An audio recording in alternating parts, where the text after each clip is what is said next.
Assalamualaikum warahmatullahi wabarakatuh. Halo guys, perkenalkan nama aku Amanda Claudia Anissa Syarif dengan nomor NPM 411808037200062 dari Universitas Islam 45 Bekasi, Prodi Ilmu Komunikasi. Video ini dibuat untuk menyelesaikan tugas UTS PAI. Di sini aku mau menjelaskan 5 materi. Yang pertama ada critical thinking, yang kedua komunikasi tauhid, yang ketiga tesis Nabi Ibrahim, yang keempat model pembaruan Nabi Ibrahim, dan yang kelima ajaran nasionalisme Nabi Ibrahim. Yang pertama yaitu critical thinking. Apa itu critical thinking? Critical thinking adalah berpikir kritis. Lalu apa saja nih model critical thinking? Modelnya yaitu musyahadah terhadap asar Nabi dapat menghasilkan pengetahuan. Caranya yang pertama, pahami ajarannya secara mendalam. Lalu, bagaimana mengenal sifat malaikat dalam diri kita melalui ruh dan hati kita. Yang kedua, gunakan untuk analisis diri kita. Lihat jiwa kita secara hakiki. Dengan apa kita meraih kebahagiaan? Apa dengan sifat setan, binatang, atau dengan sifat malaikat? Lalu, apa saja nih prosesnya dalam critical thinking? Prosesnya yaitu yang pertama, tafakur. Apa itu tafakur? Tafakur adalah ibadah yang dilakukan melalui pikiran dengan cara menghayati dan merenungi tanda kebenaran Allah. Yang kedua, mengenal siapa diri kita. Yang ketiga, mengenal siapa Rob kita. Dan yang keempat, komunikasi dengan penciptanya. Dengan cara apa? Dengan cara ibadah. Sudah selesai nih pembahasan kita pada critical thinking. Kita lanjut ke materi yang kedua. Materi yang kedua yaitu komunikasi tauhid. Kalian pasti udah pernah tahu dong apa itu komunikasi. Komunikasi yaitu proses mentransfer pesan kepada pihak lain. Nah, dalam komunikasi tauhid sendiri dibagi lagi nih ke dalam 3 bagian. Apa aja sih? Yang pertama ada tauhid rububiyah. Tauhid rububiyah adalah tauhid yang mengajarkan kita untuk percaya bahwa hanya Allah lah satu-satunya Rob yang memiliki, merencanakan, mengatur, memberi rezeki dan manfaat. Sebagaimana terdapat di dalam Al-Quran, Allah menciptakan segala sesuatu dan Dia memelihara segala sesuatu. Quran Surat Az-Zumar ayat 62. Yang kedua ada tauhid uluhiyah. Tauhid uluhiyah ini dapat diartikan sebagai mentauhidkan atau mengesahkan Allah dari segala bentuk kepribadian, baik yang zohir maupun yang batin. Itu artinya kita beriman bahwa hanya Allah semata yang berhak disembah, sebagaimana terdapat di dalam Al-Quran. Dan tidak ada Tuhan yang berhak disembah selain Dia yang maha perkasa lagi maha bijaksana. Quran Surat Al-Imran ayat 18. Yang ketiga ada asma wa sifat. Beriman kepada Allah dengan Asmaul Husna yang sesuai dengan keagungan yang telah ditetapkan Allah di Al-Quran dan As-Sunnah. Sedangkan dalam bertauhid kepada asma wa sifat, jangan dilakukan dengan adanya tahrif atau penyelewengan, tathil atau penolakan, tahyif atau penggambaran, dan tasbih atau penyerupaan. Umat Islam sendiri mengenal 99 Asmaul Husna yang merupakan nama sekaligus sifat Allah yang wajib diimani. Sampai sini dulu pembahasan kita tentang komunikasi tauhid. Kita lanjut ke materi yang selanjutnya.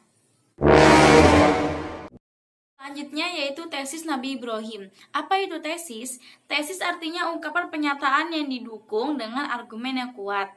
Nabi Ibrahim sendiri memiliki energi keimanan yang dahsyat dalam sebuah pencarian Tuhan nih, dengan bermodalkan critical thinking. Dan pencariannya membuahkan keyakinan. Karakter beliau yang pemberani dan tegas dalam prinsip ideologi, keyakinan Nabi Ibrahim yang kukuh karena hasil pengolahan akal dan pikirannya sehingga mendapat bimbingan Allah. Jadi kita itu harus mempunyai karakter seperti Nabi Ibrahim nih. Karakter seperti apa sih? Karakter yang pemberani, tegas, memiliki keimanan yang dahsyat. Gunakan critical thinking, bisa berpikir melalui musyahadah terhadap alam, harus bisa melahirkan keyakinan, dan dapat menyimpulkan siapa penciptanya. Untuk bisa meyakini siapa Tuhan kita dan mempelajari ajarannya, Nabi Ibrahim mengundang umatnya untuk melakukan umroh dan haji. Selain itu juga, kita dianjurkan untuk melakukan sholat sunnah di belakang makam Nabi Ibrahim, karena makam Ibrahim adalah bukti perjuangan meninggikan ajaran tauhid. Setelah kita mengikuti ajaran tauhid Nabi Ibrahim, hendaknya kita juga mengamalkan ajarannya nih. Dan hendaknya kita bersolawat kepada Nabi Ibrahim agar memiliki sifat seperti beliau. Sudah selesai pelajaran kita, lanjut ke materi yang selanjutnya. Yang keempat yaitu model pembaruan Nabi Ibrahim. Nah, sebelum kita mengikuti pembaruan Nabi Ibrahim, ada baiknya nih kita memulai pembaruan dari diri kita sendiri, diikuti dengan keluarga, masyarakat, bangsa, dan negara. Lalu apa saja sih objek pembaruannya? Yang pertama yaitu mindset atau pola pikir. Yang kedua, berpikir logis dan rasional. Pembaruan Nabi Ibrahim dijelaskan juga nih dalam surat Al-Anbiya ayat 56-68. Adapun misi Nabi Ibrahim adalah membangun karakter bangsanya agar sejalan dengan misi ilahiyah berupa cahaya kebenaran. Nabi Ibrahim juga merupakan figur pembaru ideologi bangsanya yang berangkat dari keyakinan dengan bermotivasikan pergerakan. Karena dilandasi dengan keimanan dan nilai-nilai tauhid, maka setiap langkah perjuangan atas nama Allah bukan bermotifkan harta atau jabatan, namun semata-mata karena misi ilahiyah. Lagi dan lagi kita dianjurkan untuk bersalawat kepada Nabi Ibrahim, berdoa agar memiliki sifat dan tauhid seperti beliau. Sudah selesai pelajaran kita, lanjut ke materi yang selanjutnya.